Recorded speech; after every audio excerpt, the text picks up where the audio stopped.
Did y'all see my audience? What were they doing? They were on their phone. And all they were doing is focusing on their phone. That's it. That's all they were focusing on.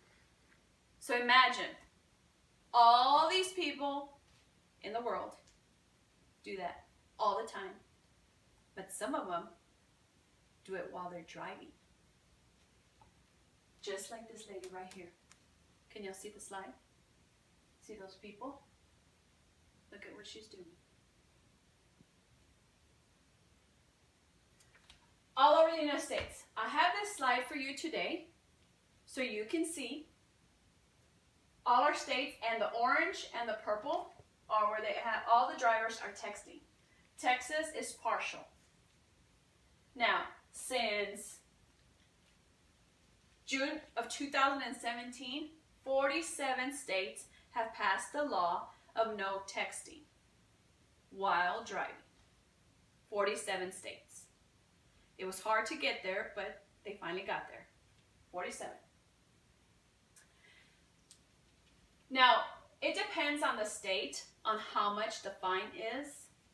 As you can see, the highest fine that you can get at while texting and driving is Alaska, which is $10,000.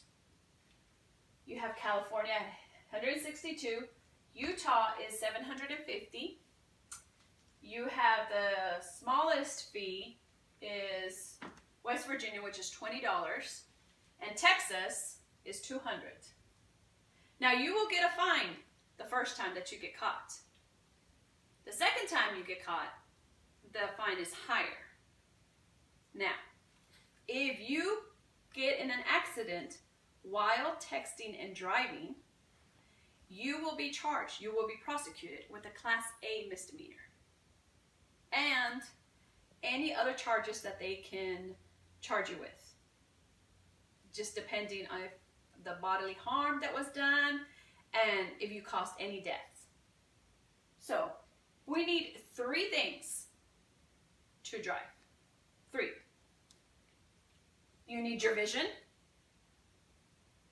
you need your hands, and you need your mind being focused on what you're doing. So if you are looking at, as you're driving, if you're looking and then the phone buzzes or rings and we shift our vision, then we're not looking at the street. If we reach over for our phone, then we're not holding on to our wheel.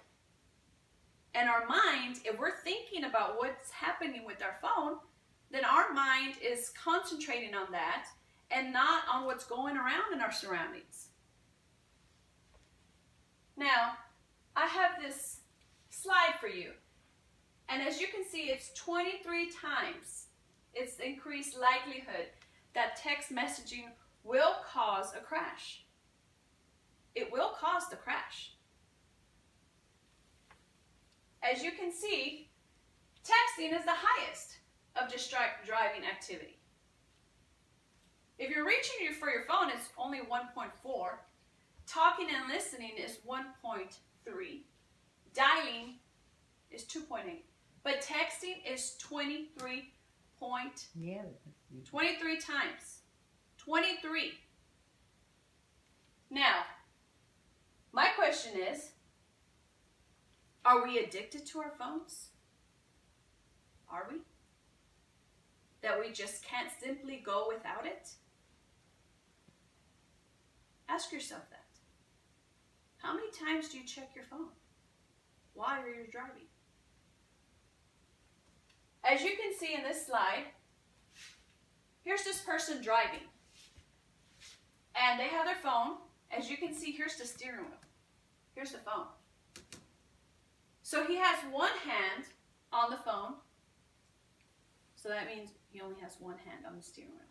And his vision is being blocked. He might think that he can see both places at the same time. But our eyes only focus one way. If we look that way, if our eyes shift this way, they both shift. So he's blocking the way. Now he's saying, on my way. Is he really going to get there? Is he gonna make it? We don't know, right? But the chances are that he might not.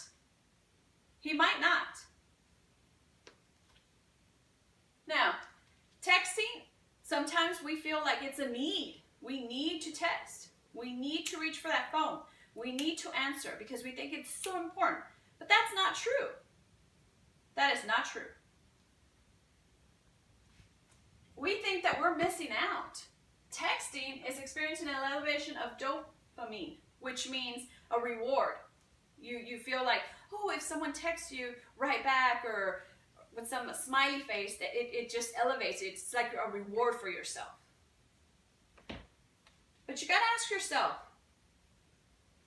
is that one text really going to be making a difference in your life? Is it that important? Is it? Or it could be this. That could be a loved one. That someone was texting and that's your loved one. Or it could be you, that you caused that. And then you go to jail. So for one text, you lose your whole life. And you will regret it. So I leave you with this. Next time that you're driving, please think about not reaching for that phone. Think about waiting, pulling over. It's okay to pull over, and if you're lost or you need to really, it's an emergency to text someone, pull over. Because if it's an emergency, you're already agitated, your mind is already racing. So please, be careful out there.